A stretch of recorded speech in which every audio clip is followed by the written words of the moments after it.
Il était une fois, dans une grande savane dorée, vivait un jeune zèbre pas tout à fait comme les autres. Il s'appelait Zéo.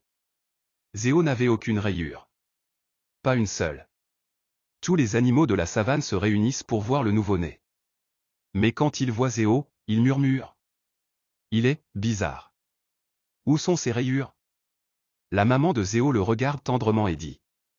Tu es parfait comme tu es, mon trésor. Mais dès ce jour-là, Zéo comprend qu'il est différent. À l'école, les autres zébrillons rient. Tu es un âne en pyjama. Tu es un zèbre oublié. Zéo baisse la tête. Il essaie de se rouler dans la boue, de se peindre des rayures avec des brindilles, mais rien ne tient. Un jour, il demande à sa maîtresse. Pourquoi je suis comme ça? Elle répond doucement. Peut-être que tu es né pour autre chose, quelque chose d'unique. Chaque année, les animaux se déguisent selon leur espèce. Les girafes décorent leur cou, les éléphants soufflent de l'eau, et les zèbres font un défilé de rayures. Zéo, lui, reste caché derrière un rocher. Il ne veut pas qu'on le voie. Mais soudain, un lionceau tombe dans une rivière.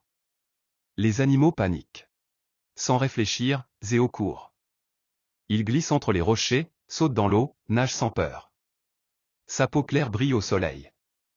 On le voit de loin dans les remous. Zéo attrape le lionceau et le ramène au bord, épuisé mais sain et sauf. Les animaux sont bouche bée.